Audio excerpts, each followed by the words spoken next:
50 të lënduarit në Beer Fest në sheshin e Prishtinës tani janë në gjendje të mirë shëndetësore, pohojnë mjekët. Rezultoi se nuk ka pasur të lënduar nga armët e zjarrit. Tani për tani nuk ka ndonjë të arrestuar e as ndonjë detaj të ri nga policia e Kosovës. Një ditë pas flasin dëshmitarët dhe organizatorët të rrëfejnë versionet e tyre për incidentin e natës së kaluar. Mbrëm saktësisht këtu në sheshin Zahir Pajaziti gjatë mbajtjes së natës së parë të festivalit të birrës Beer Fest është raportuar për gjuajtje me armë. Rreth orës 23 një shtën bëri që të pranishmit të iknë në të gjitha anët. Një ditë pas flasin dëshmitarët. Si më mirë në konë të ngu muzikën më koncertin edhe kaleshin gjinja shtyshën normal pak. Ajo si normale në për koncerte, po të njerët pak një farë panike, ma rëndë diçka u dallu që së diçka në regull, edhe janë njësi panika njës me shty. Këtu kina qenë të praneshëm, ka ora 10-15 qështu diqa, ka qenë kul mi knatësis atër të ngu muzikë dhe pastaj në shtytën këtu i në konë këtë pjesën dhe në ardhëzënën, pastaj në shkelën njerëzit duke ikur, nuk e ditëm qa pëndollë. Ka pas konflikt të mon mes njerëzve, unë ka për diqa, kanë qenë të pira, po nuk diqa.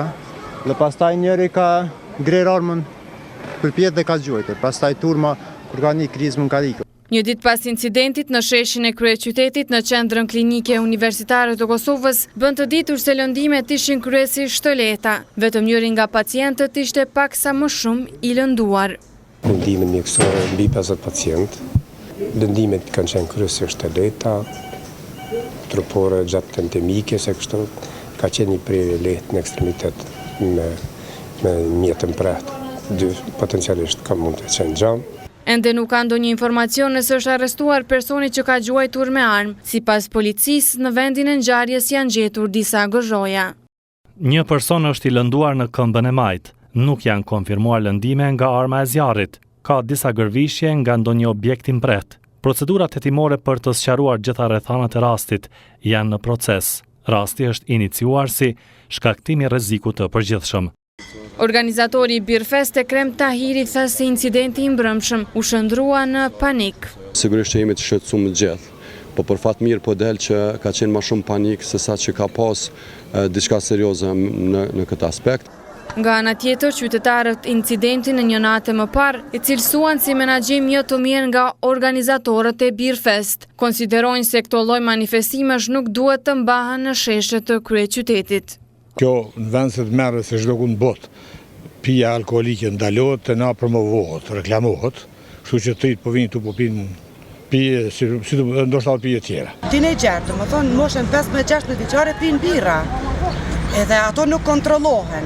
To do të kontrollohen edhe prej menaxherëve të Beer Festit. Unë mendoj që ka qenë organizimi jo i mirë i Beer Festit. Organizatori Ekrem Tahiri u shpreh se edhe pse mund të ketë pasur raste të tilla, tha se ata janë mobilizuar që të mos lejojnë të blejnë birra, ata nën moshë të lejueshme. Janë vendosur në shet në secilin banak. Gjithashtu secila kompani ka kontratë në nënshkruar me ne, me të cilën zotohet që nuk do të shes persona minoran birr. Sigurimi të cilën ne kemi angazhuar është që nëse e shen një person që i duket i ri dhe që ka birrë në dorë, me ja marr. Beer Fest organizohet në Prishtinë tash 6 vjet radhazi. Organizatorët e Beer Festit thanë se mbrëm në sheshin e kryeqytetit ishin mbledhur rreth 10.000 veta.